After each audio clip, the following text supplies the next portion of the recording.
dois.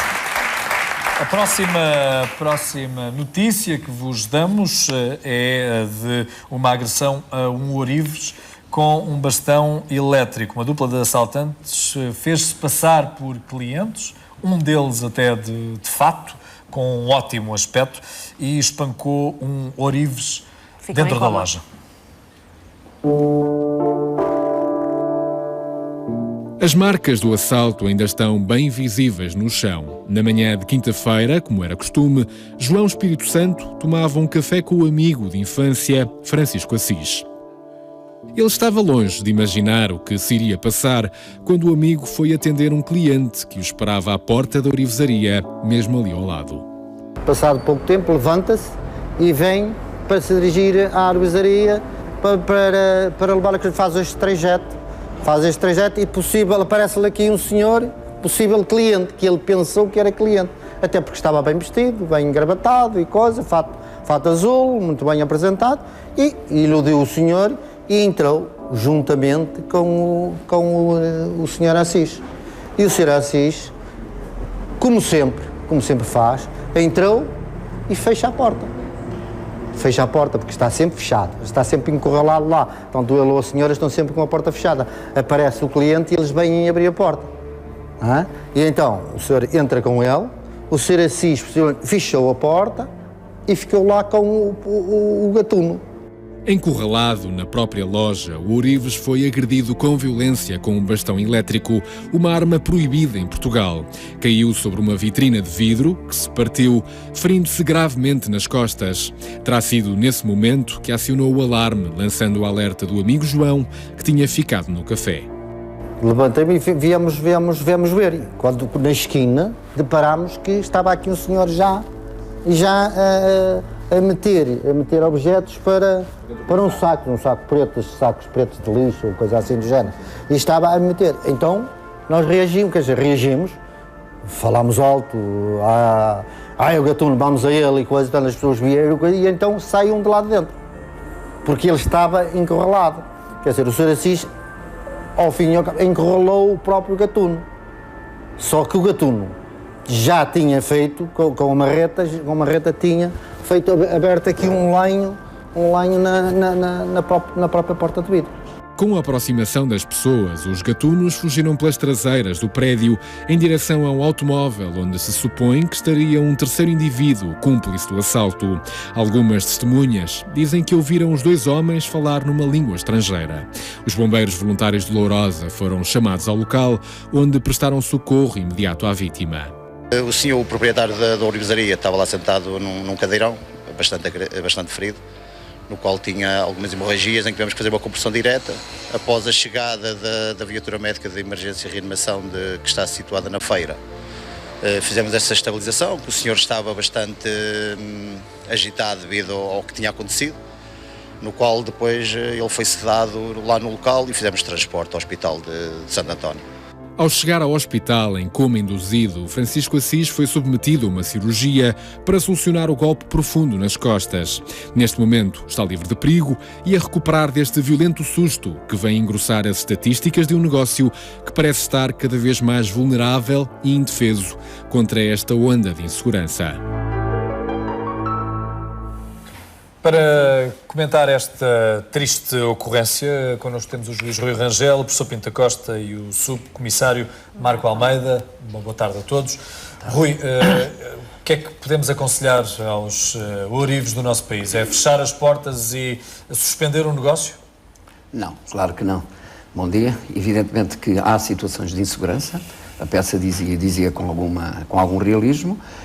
As questões de insegurança têm que ser analisadas do ponto de vista da política criminal do Estado português, do ponto de vista da intervenção das forças de segurança, relativamente à análise preventiva das situações e depois também do ponto de vista, digamos, das decisões que os tribunais proferem. Evidentemente que este tipo de crimes e este com uma particular violência, porque foi praticado de facto com uma particular violência, naturalmente que tem uma moldura penal grave, do ponto de vista, digamos, da lei penal, porque há aqui dois tipos de crime, um crime de roubo que será qualificado em função, digamos, das agressões em função do meio que foi utilizado. Sim.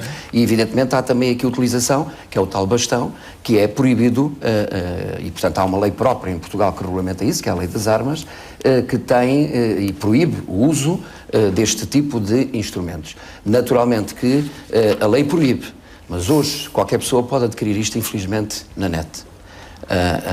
E evidentemente que a net tem, a internet tem... Os objetos têm que chegar via net por correio. Por correio ou não ser, ou pode até nem ser por correio. Pode ser contacto direto. Exatamente. E portanto hoje a net tem enormíssimas vantagens, mas evidentemente também tem algumas desvantagens. Uma delas é esta, porque isto é um instrumento proibido na lei portuguesa, não é? E portanto, evidentemente que obriga quase a que as ourivesarias passem a ter mecanismos de defesa próprios, em termos de ter uma caixa forte ou um cofre forte, sim, em que não tenham os objetos ali expostos. Ou nem sequer ter uma outra, não?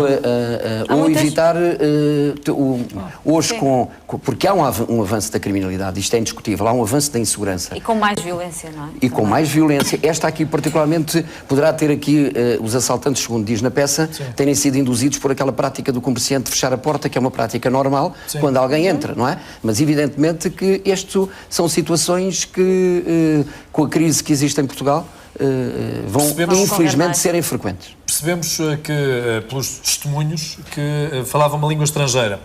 11 horas e 15 minutos o assalto, Santa Maria da Feira, passado 2 horas e meia estão na fronteira. Claro, naturalmente. Sem controle. Sem controle. Esse é o problema da adesão à comunidade europeia. Tem vantagens, mas também teve essa desvantagem de levantamento das barreiras, das fronteiras, e naturalmente que dentro do espaço Schengen as pessoas entram livremente, desde que sejam cidadãos europeus, e saem livremente. Santa Maria da Feira, assalto cometido por portugueses. Saem livremente. E portanto isso hoje é uma enorme dificuldade que os Estados têm, e é uma enorme dificuldade que as polícias têm, embora hoje haja, digamos, uma comunicação mais célere e já uma cultura de comunicação entre as várias polícias, mas evidentemente é impossível também pensarmos que conseguimos ter um Estado democrático em que funciona liberdades, em que funciona este espaço aberto, sem haver alguma insegurança e sem haver alguma criminalidade. Mas também sabemos que as leis na Europa se têm alterado, felizmente, em alguns casos, com resultados que não são aqueles que são mas esperados, há muitos problemas, por muito bem intencionadas que sejam as leis. E outras que depois são remodeladas exatamente porque não se aplicam. Os problemas às vezes resolvem-se com as leis, mas não se resolvem só com as leis. E, portanto, resolvem-se com uma sociedade mais estruturada, mais bem organizada e com tentar, de alguma forma, eliminar muitas tensões sociais que começam a existir e fenómenos de marginalidade e de pobreza crescente que começam a criar e de desemprego que acontecem nas sociedades, designadamente na sociedade portuguesa. Professor Pinto da Costa, eu não sei se alguma vez já esteve próximo de um destes bastões elétricos. Eles apenas atordoam ou podem fazer mais do que isso? Em regra, os bastões que estão legitimados em Portugal atordoam uma perda de conhecimento. Sim. E, sobretudo, uma impossibilidade por contratura muscular durante 5 segundos. A finalidade que está prevista na lei, aliás, é exatamente com essa finalidade, para que o indivíduo possa ser imobilizado e que possa realmente ser depois, por outros meios, ser detido. O problema é, como o Sr. Dr. Juiz acabou de dizer, é incontrolável esta situação, porque a nossa polícia, as forças especiais da PSP, utilizam a taser. A Sim. taser, que é aquela que é legal e que realmente tem uma capacidade de uma descarga de 1000 volts. E, efetivamente, há uma minoria de tasers em Portugal por variedíssimas razões. A primeira é que é muito cara. E, em segundo lugar, não é entregue também a um agente da segurança qualquer. Claro. Tem que haver uma formação que também fica muito cara. De forma que há poucas armas dessas cá em Portugal e que estão a ser utilizadas exclusivamente pelas forças especiais da PSP. E, pelos vistos, por ladrões. Sim. Não só porque esta capacidade ultrapassava aos 1000, porque estas armas que estão ali projetadas podem ir até uma descarga de 50 mil volts. Ora, 50 mil volts é mais do que aquilo que se considera como razoável e inócuo, diga-se passagem. A polícia nunca matou ninguém por uma bastonada com a taser em Portugal e, além disso, digamos, é uma maneira de imobilizar o indivíduo, talvez mais eficaz do que outra qualquer, e que nós até já a televisão mostrou, em determinada altura, numa recuperação dos criminosos. Portanto, quer dizer, isso é perfeitamente decorial. Não vamos ficar agora com a ideia de que a polícia anda para aí a matar, a eletrocutar as pessoas, porque a palavra, na realidade, é mesmo eletrocutar. Porque eletrocutar não é matar. Eletrocutar, eletrocução, significa a ação da corrente elétrica. Isto vem de uma palavra antiga que os gregos já utilizavam 600 anos antes de Cristo, elétron. Elétron significa âmbar. E o âmbar friccionado tinha, observaram eles, a capacidade para atrair cabelos ou atrair fibras de lã. Portanto, quer dizer, não estamos a falar em nada que nos seja alheio, nós somos elétricos, todos nós, os nossos impulsos nervosos decorrem da eletricidade e não só nós, biologicamente, é chamada enguia elétrica, pode, quando toca num indivíduo que ande na caça submarina, por exemplo, dar uma descarga equivalente a 600 volts. Ora, a própria ação da eletricidade ou não, e por isso é que tem que ter uma formação especial, uma bastonada com o bastão elétrico não é a mesma coisa se o indivíduo estiver seco ou se estiver molhado. Também a ação é completamente diferente. O que está em jogo, na realidade, é a capacidade de resistência da pele à eletricidade. E percebemos, professor, que houve resistência da parte deste ourives, daí depois ter sido agredido com outra arma. Subcomissário, como é que se consegue garantir a segurança dos portugueses quando temos estes relatos de extrema violência? E garantir aos portugueses que a sua segurança não está posta em causa? Portanto, relativamente ao caso falado, não conheço detalhes e não posso pronunciar, até porque se passou na área da Guarda Nacional Republicana, portanto, não conheço casos. Aquilo que posso aqui dizer é que na área do Comando Metropolitano da PSP do Porto temos 437 ourivesarias, oficinas também, feirantes, identificados nesta atividade atualmente, portanto, no momento, um registro atualizado recentemente, sendo que em 2010 tivemos 17 ocorrências, todas elas, ou quase todas elas, envolvendo muita gravidade, portanto, e isto da nossa parte mereceu, não pelo número de ocorrências criminais, mas acima de tudo pela violência, pelos meios utilizados, pela quantidade de suspeitos e de criminosos envolvidos.